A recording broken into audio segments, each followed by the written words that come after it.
Welcome to HCS Talks. I'm your host, Superintendent Raymond Haynes. This is our Hampton City Schools podcast that we have started this school year. If it's important to students, parents, teachers, or the community, we hope to cover it on HCS Talks. The goal is to inform, educate, and entertain you, so we hope you will stay tuned and keep listening.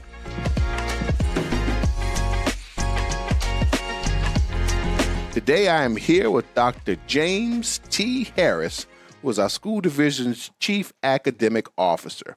So thank you, Dr. Harris, for being here. I'm going to let you start the conversation by telling the listening audience a little bit about yourself.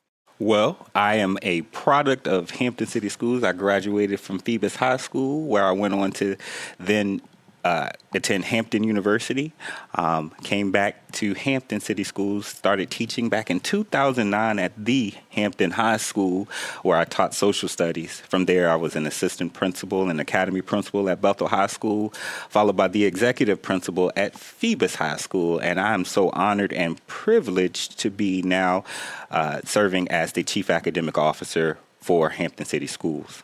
So, Dr. Harris, you said you are a graduate of Phoebus High School, correct? I am. A proud Phantom. So, what was it like coming back to your alma mater and serving as the executive principal? Oh, it was definitely one of the highlights so far of my career.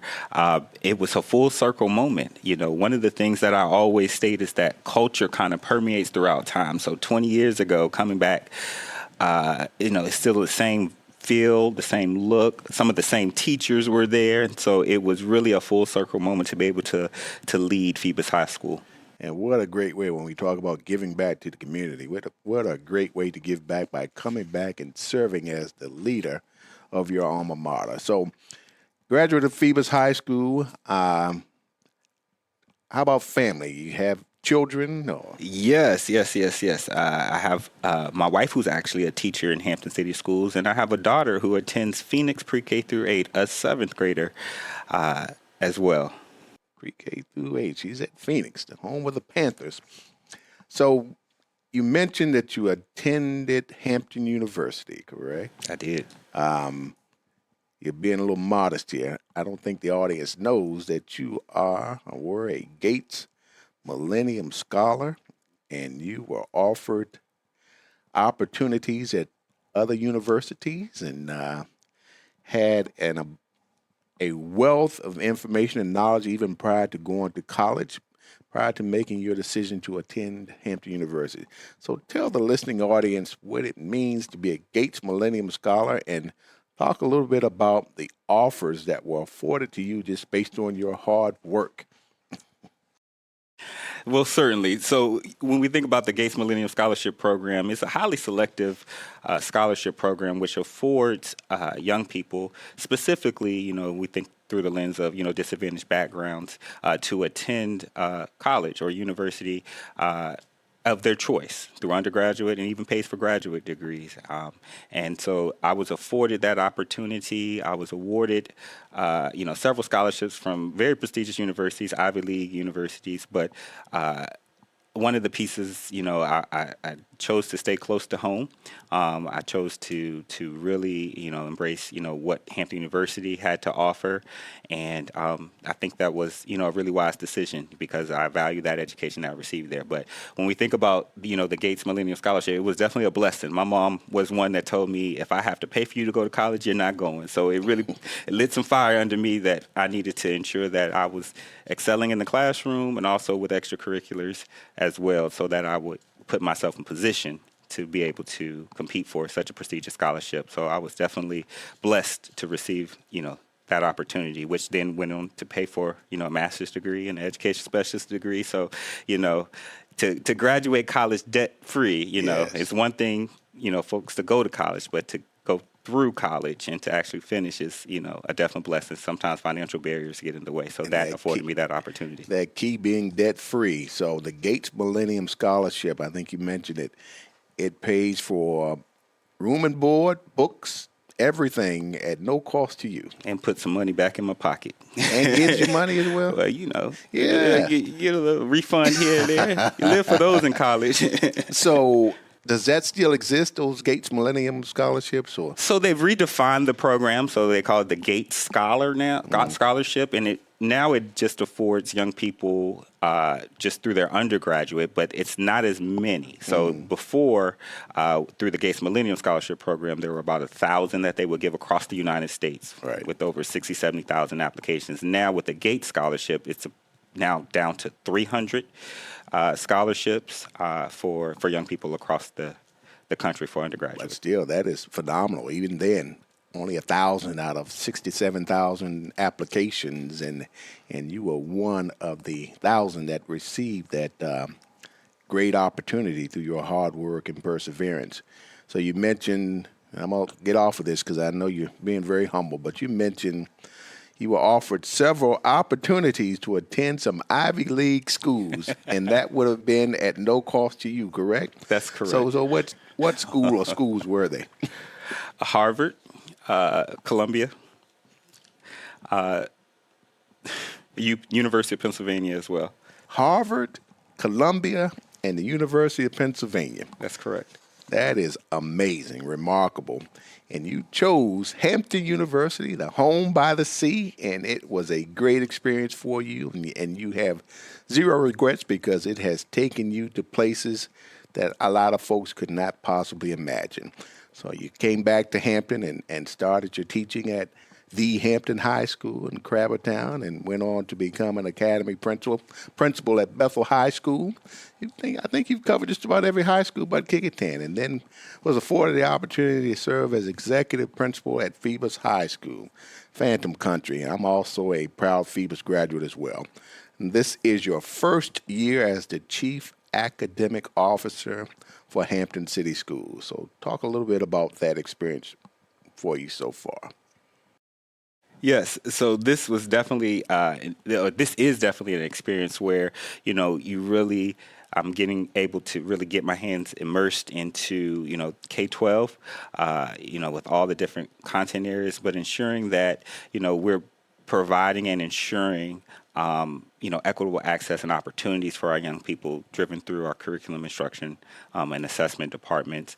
But more importantly, this role has really afforded me to see that it's super important to ensure that we have the right structures in place to keep the main thing, which is, of course, teaching and learning and ensuring that our young people have what they need to be successful post-secondary as well. So, this role has definitely opened my eyes. The elementary role was a little bit new to me, Right. but Right. definitely just being able to see where they start and then where we want them to go, thinking through the lens of our portrait of a graduate and some other pieces that we have here, but being able to see this journey start in kindergarten and Absolutely. then, And with your strong instructional background and intellect altogether, we are looking forward to looking at our guaranteed and viable curriculum go to an even higher level. So you mentioned the Portrait of a Hampton Graduate, which is our North Star in terms of the work that we're doing, and recognizing when we talk about the Portrait of a Hampton Graduate is not just in high school. When our young people enter school as early as preschool, we're looking to prepare them to actually merit what it means to be the portrait of a graduate, or portrait of a Hampton graduate, and to be college, career, and life ready. So we have done quite a few things to sort of kind of do some backwards mapping around the work and ensuring that our young people have these experiences and themes in their grade levels that build up to them actually being in an academy once they reach high school. So I know this past June, Hampton City Schools achieved the distinction of becoming the first in the nation as a Ford Next Generation Learning Community for K-12. Can you explain a little bit about what that means? So certainly, with our partnership with Ford Next Generation Learning, we are, really reimagining and redesigning what it means to prepare, I would say, our young people to be future ready. We know that this partnership, we look at the three transformational strands: transforming teaching and learning, transforming systems, cultures, and structures, and then transforming partnerships between schools and the community. Many communities within the Ford Next Generation, learning network, they work to transform high schools, Right. And secondary schools. However, we know that, that work, it doesn't begin in high school, and we have to ensure that our young people are college, career, and life ready, and it begins in kindergarten. Right. So we are the first community to be designated to really truly transform what that work looks like and what that means for our young people, beginning as early as kindergarten under this Forward Next Generation Learning model of those three strands integrated together. So the first in the nation to do this, to look at it from the K-12 perspective in next generation learning as well. So surrounding this work, the school division created what we call a Master Plan 2.0. So can you share with the listening audience in sort of kind of layman's terms what this is and what it means for our students? Certainly. Master Plan 2.0 is really intentional work. There's sort of like a roadmap to outline those specific action steps, better known as tactics, to align our transformational work. I like to say oftentimes that, I'm sharing the authentic teaching and learning. So I jokingly say to the other, tactical team members, when we think about Master Plan 2.0, that's the plate that everything sits on. Yes. So this plan, it extends and, it embodies not only the work in our high schools, but the work that we're intentionally doing to build this continuum in elementary and middle schools. So with this authentic teaching and learning tactical team, we're developing, for example, the signature experiences, correct? But it doesn't work in isolation. So we look at this master plan and this authentic teaching and learning. We have another tactic that's part of the organizational structures with Master Plan 2.0. So I like to look at it as like the C, authentic teaching and learning, which is our curriculum, right, to the I. What does this mean to truly operationalize this, for it to trickle down into the buildings with our young people and for our teachers? What does this look like? And then also thinking about it through the lens of, we have to be able to fund it. So the funding sources, and then also, creating innovative spaces for our young people to participate in these specific experiences. So, it's this master plan that brings all the systems and structures together to truly support this transformative work of teaching and learning. That is very well stated, sir. I think that you very much put that in layman's terms in terms of the work we're doing. And it's interesting how all the tactic teams sort of serve a different purpose, but they all come together towards that common goal and making certain that it's anchored around the portrait of a Hampton graduate and creating these signature experiences. Can you talk a little bit more about what it means when we mention signature experiences? What is that? So when I think about signature experiences, I will say there are three driving questions. And, it started, when we started the work with transforming our high schools. But with signature experiences, we are thinking through the lens of who am I, what do I want, and how do I get there? But we know that answering these questions, we are certain that young people have to have an understanding of themselves and the world around them, and they have to be able to make those connections as well. And then thinking through the lens of how do they contribute to their understanding. So our signature experiences are thematic elements that is our framework that brings together fun.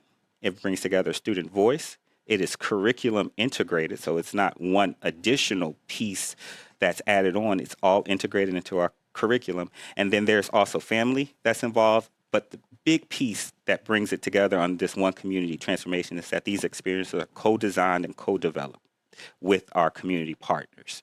And so we're not just isolating ourselves and what our young people know or need to know and are able to do by what they learn just in the classroom, but how do we bring that to life in an authentic way that's really going to embed, those lifelong skills that young people will need to know. So it sounds like you mentioned the community involvement aspect or business partnerships with these signature experiences. How are we able to provide opportunities where teachers and administrators gain insight or provide input around these signature experiences?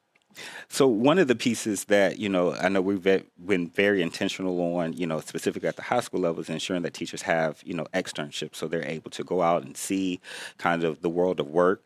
But then also in, this year we've been very intentional of, in this co-developed model is the fact that, we invite our business partners in to kind of talk through, the experiences that they have in their industry that would then inform kind of what goes on in the classroom. So, that's part of the work in this co-design and develop piece.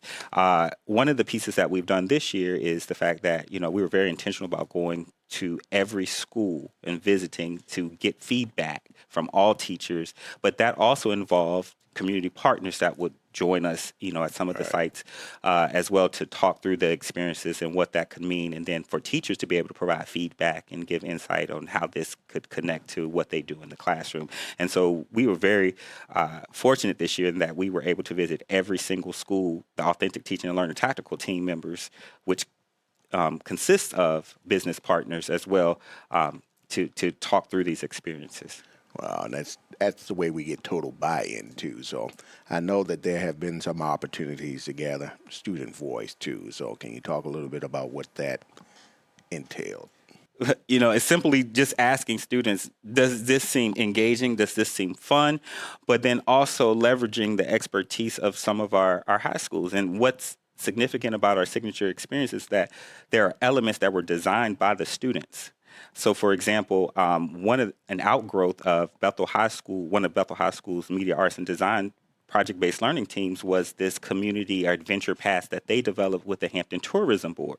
So that is integrated where young people get this community pass in fourth grade that was developed by Bethel High School. Nice. That has all of the different local attractions that are not frequently visited by individuals in the community. And so it's like a punch card that they can then turn in to receive raffles, because the whole theme of fourth grade is community awareness.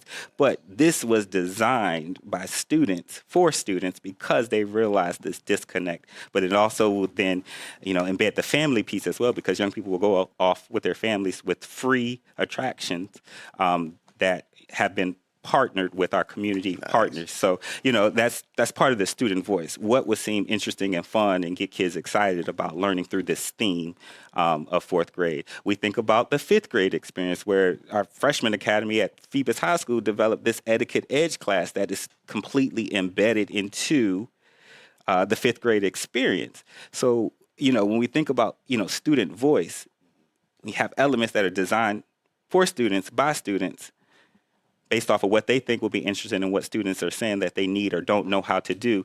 That, to me, is a very powerful testament of student voice. It is extremely powerful. And you talk about that connection and having the high school students who are actually in these academies make these experiences more real life and relevant to young people at the elementary grades. And I imagine you all are going to do a lot of that. We will do a lot of that in connecting the high school students with the middle schoolers as well. So, and it's quicker to get buy-in from the younger students when they have the high school students working with them, and they see that as a goal that they can readily attain because they can see themselves eventually getting into high school. So that connection and providing that mentorship aspect to it as well just really speaks volumes to the work that we're doing, and it's not just talk. We're actually seeing everything that we say we're going to do being put into action. So I know, and you talked a lot about this, but I sort of kind of want to make certain that you have discussed everything you wanted to for the listening audience. Hampton is known for our high school transformation in the academies of Hampton. Now as a K-12 for next generation learning community, our elementary and middle school students are expanding their own learning experiences, and we talked about these signature experiences. But we know that does not mean we are pushing the academies down into middle and elementary schools. So these signature experiences with our students in grades 3 through 8 are now immersed in, or will be immersed in next year as well, correct? So where are we now? We were just looking at piloting what we're doing now, and then with the understanding we'll be thoroughly immersed or fully immersed next school year. Yes, sir. We have been piloting, and a lot of the work has been piloted through our extended enrichment learning in the middle schools, and it will be piloted this summer in summer school for our young people, as well as through the extended enrichment summer programs that will be embedded throughout the summer programming. And so one of the pieces that I will say that is very important is the fact that when we went on our listening and feedback tour, that teachers in grades pre-K through 2 were so excited that we've already developed the themes and the programmatic elements to truly be K-12 in terms of our programming next school year. And so I know we're saying 3 through 8, but it actually will be K-12 that will have signature elements and themes that build upon each other. So one of the pieces that, when we think about next year is that our third graders will go in, they'll be completely immersed in this self-awareness with the Museum of Me. Mm-hmm. Fourth grade, the career community awareness, and then fifth grade with the career awareness and the reverse job fair. And these authentic field experiences, every grade level will have what we call authentic field experiences. And this is for all students. And I know you heard me mention we're piloting with extended learning, a small group of kids, but now we take these and translate it for all.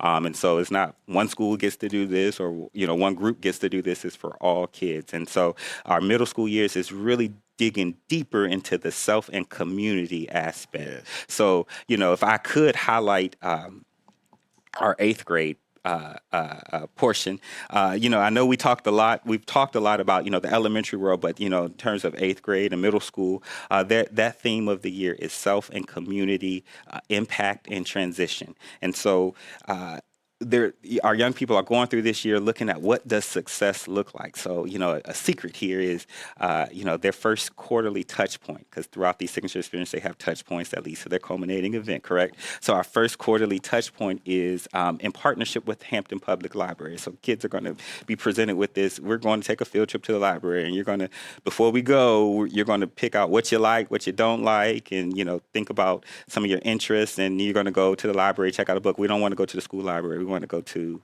Hampton Public Library, who has agreed to completely shut down our libraries. But what they don't know is that this is a living library.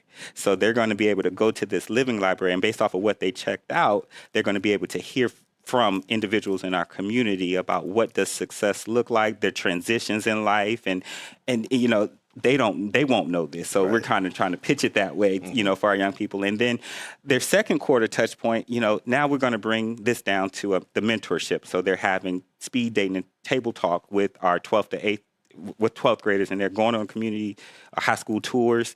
And then they're doing a community impact. Now, how can they invest back in their community? So they're doing a community impact project the third quarter that mirrors our PBL process or project-based learning pieces for our high school students.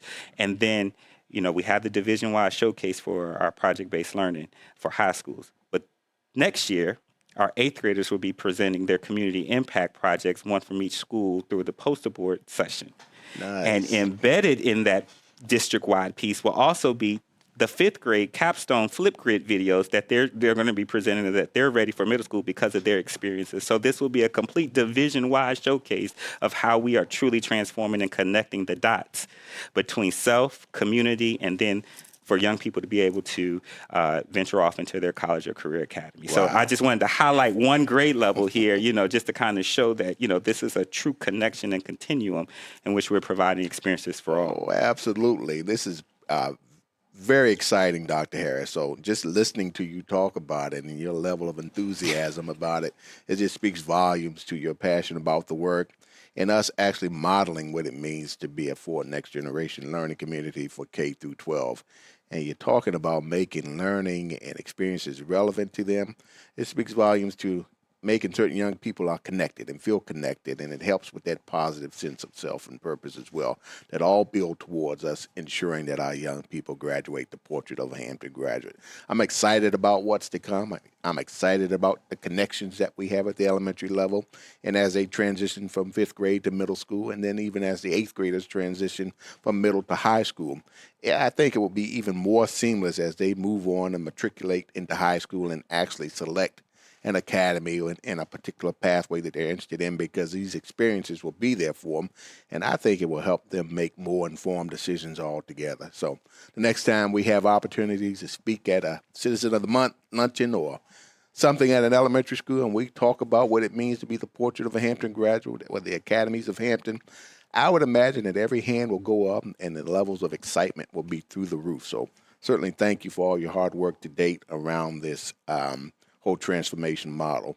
So you mentioned a lot about the signature experiences and touch points. So just for the listening audience, these signature experiences are aligned with the curriculum, and it's not additional work for a teacher or teachers. It's already embedded into the curriculum. Can you talk a little bit about that? It definitely is embedded into the curriculum. One of the pieces that we know, part of our conversation with the curriculum instruction assessment team is how do we take, these experiences and, there was some opportunity to discuss, what this is teaching through the lens. We talked a lot about that through, our high school pieces, teaching through the lens of your college or career academy. But let's take this thematic approach, and how are we aligning, some of the instructional materials and learning experiences that we embed into our curriculum that's very explicit to meet the themes of the year, and how do we capture this co-development of this authentic field experiences and embed that. So that is part of the work that has been done this year to completely explicitly outline where this fits into Virginia Studies in fourth grade, where this fits into English Language Arts in all of our grade levels, because we know that, we have a guaranteed and viable curriculum that, has been in part our success with student achievement on standardized assessment. But recognizing that that's one piece of the puzzle, we have to then embed all of the elements to truly meet the portrait of a graduate. And so all of these experiences are completely embedded. They're directly aligned to state standards, but more importantly, the specific learning experiences. So if I'm going to, on a field experience, to the Mariners Museum, for example, that's our partner for third grade, yes, I'm going and I'm learning through the lens of, ancient civilization, China, which aligns to their social studies class, right? And the beauty of this is our social studies team has met with the Mariners Museum to talk through how do we now align this experience, not just to talk through, ancient civilizations, but what does it mean to have an artifact? What do artifacts represent? So the museum educational staff is now going to align their instructional pieces to fit this whole museum and me. How does this represent you? So as we go through these experiences, it's taking kind of what we already do and it's further enhancing it to align with the themes here that's completely embedded. So it's not one more thing that's added on top of what we already currently do, but it's connecting the dots and bringing those elements of a portrait of a graduate into our everyday instruction, which now truly gets to the word authenticity, or when we talk about authentic teaching and learning and community connected. Your level of enthusiasm and excitement for this work, Dr. Harris, is rather infectious. I can see why you are the Chief Academic Officer. Certainly thank you for all your work to date around our guaranteed and viable curriculum and ensuring that these experiences are relevant in real life for our young people and helping them to achieve that status of being the portrait of a Hampton graduate. And I would be remiss if I didn't state your leadership around this also lends itself to giving some shout outs and kudos to your director of curriculum instruction, your teacher specialists, curriculum leaders. All of them had a hand in making certain that we are ensuring that things are intentionally embedded into the curriculum. And we talk about excellence with intentionality. That's just another example of the work that we're doing and will continue to do to make this positive impact in the lives of our young people and ensuring that they're college, career, and life ready. So as we wrap up, Dr. Harris, is there anything else you would like to share with the listening audience? No, I'm just excited about the work that's ahead and that we're doing to intentionally transform teaching and learning. And I know this will produce positive outcomes for our young people and ensure that they're college, career, and life ready. So thank you so much. Thank you, Dr. Harris, for joining me today, and thank you for your investment in our students and in our community as well. And to our listeners, remember, education is the most powerful weapon you can use to change the world. As one community, one transformation, we will ensure academic excellence for every child, every day, whatever it takes. Until next time. Listen to learn more about Hampton City Schools. New episodes of HCS Talks drop on Thursdays. Subscribe and listen to HCS Talks. HCS Talks is a Hampton City Schools production.